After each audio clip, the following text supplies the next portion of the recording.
รรยากาศยามเช้าเกี่ยวกับบ้านนากิน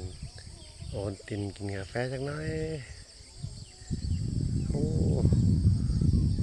ลมพัดแผ่วๆเย็นยามเช้า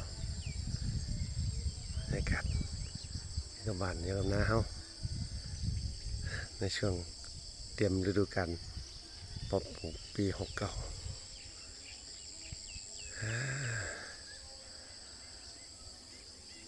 ไถหุดไปแล้วแบ่งหน้าไถหุดไปแล้วเดี๋ยวจะล้อวัน82 หนเหมือนปีนี้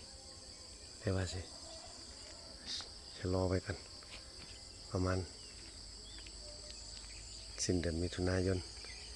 จะค่อยมาวันจะกลับเจริญชาติมื้อนี้กันคงสิได้ของกินก็คือบักม่วงกับกล้วย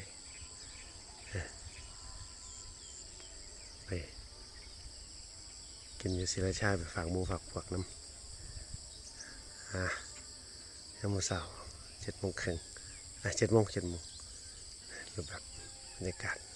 กับบ้านแบบนี้เลย